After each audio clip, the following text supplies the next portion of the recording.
ব্যাটিংয়ে ধারাবাহিকতা নাই, জরিমানা ও শাস্তির ধারাবাহিকতা ধরে রাখছেন সাব্বির রহমান।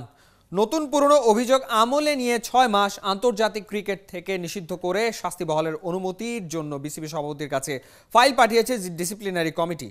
বিসিবি সভাপতি স্বাক্ষর করলেই শাস্তির মেয়াদ শুরু। আদালতে মামলা চলায় মোসাদ্দেক সৈকতকে শুধু মৌখিকভাবে সতর্ক করেছে ক্রিকেট বোর্ড। শামসুল আরিফিনের রিপোর্টে বিস্তারিত। শনিবার দুপুরের পর আত্মপক্ষ সমর্থনের জন্য বোর্ডে হাজিরা দিতে এসেছিলেন সাব্বির রহমান, মোসাদ্দেক সৈকত। মিনিট 15 পরেই ডিসিপ্লিনারি কমিটির সামনে থেকে ফিরে আসেন দুই ক্রিকেটার। ডিসিপ্লিনারি কমিটির সভাপতিকে পাশে রেখে সাব্বির সৈকতের বিষয়ে কথা বলেন বোর্ড পরিচালক ইসমাইল হায়দার মল্লিক। আমরা কিন্তু তার যাবতীয় কার্যকলাপকে বিবেচনায় এনে তাকে ওয়ার্নিং দেওয়া হয়েছে। আগের ঘটনাগুলির জন্য কিন্তু সে অলরেডি ইন পানিশমেন্ট, কারেন্টলিও কিন্তু সে ডোমেস্টিক খেলতে পারছে না, এটা রিসেন্ট উইথড্র হবে।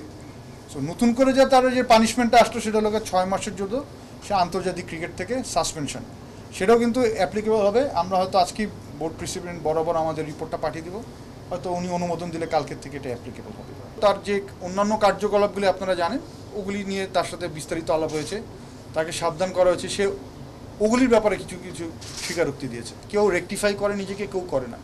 এর জন্যই কিন্তু তার পরবর্তী শাস্তিটা দেওয়া।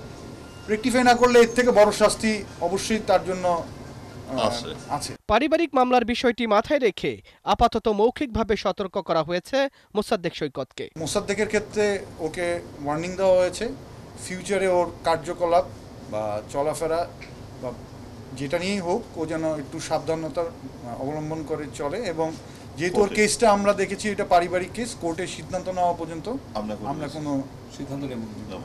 ইনজুরির কারণে নাসির হোসেনকে শুনানি থেকে অব্যাহতি দেওয়া হয়েছে। সুস্থ হয়ে ফিরে এলে নাসিরের বিষয়ে সিদ্ধান্ত নেবার কথা বলছে ডিসিপ্লিনারি কমিটি। শামসুল আরিফিন, ৭১।